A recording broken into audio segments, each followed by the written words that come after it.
90 বছরের কাটা অবশেষে বাতিল হলো। মুসলিমদের বহুবিবাহ এমনকি তালাক আইন বড় পদক্ষেপ করল অসম সরকার। শুক্রবার দিন এক বড়সড় সিদ্ধান্ত নিল হিমন্ত বিশ্ব শর্মা সরকার। প্রায় 90 বছরের পুরনো মুসলিম বিয়ে ডিভোর্স রেজিস্ট্রেশন আইন প্রত্যাহারের সিদ্ধান্ত নিয়েছে অসম সরকার।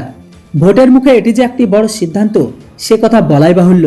অসম সরকারের নতুন নিয়ম অনুযায়ী এবার থেকে মুসলিমদের বিয়ে স্পেশাল ম্যারেজ অ্যাক্টের আওতায় অন্তর্ভুক্ত হবে।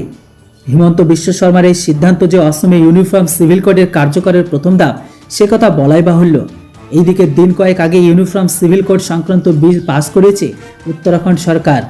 এবার সেই সেম পথেই পথিক হিমন্ত বিশ্ব শর্মাও। এমনকি এই দিন অসমের পর্যটন মন্ত্রী জয়ন্ত মল্লবড়ুয়া সরাসরি জানিয়ে দিয়েছে শীঘ্রই দেওয়ানি বিধি কার্যকর করবে অসম। মুসলিম বিয়ে ও ডিভোর্স রেজিস্ট্রেশন আইন প্রত্যাহারের সিদ্ধান্ত চূড়ান্ত হওয়ার পর সাংবাদিকদের সামনে আসেন পর্যটন মন্ত্রী জয়ন্ত মল্লবড়ুয়া। সেখানে তিনি জানিয়েছিল আজকের সিদ্ধান্তের ফলে এবার থেকে অসমের মুসলিমদের বিয়ে ও ডিভোর্সের বিষয়টি এই আইনের মাধ্যমে নথিভুক্ত করা যাবে না। আমাদের ইতিমধ্যে একটি স্পেশাল ম্যারেজ অ্যাক্ট আছে। আমরা চাই যে সেই আইনের আওতায় সব বিয়ে নথিভুক্ত হোক।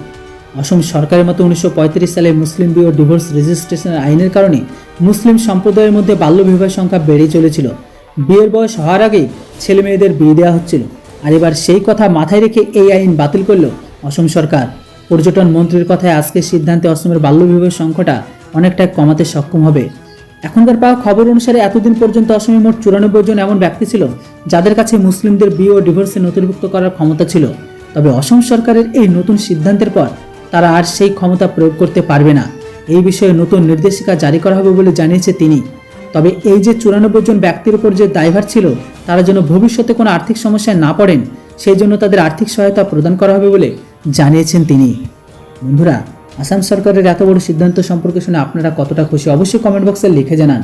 Thanks for watching. জয় হিন্দ, বন্দে মাতরম।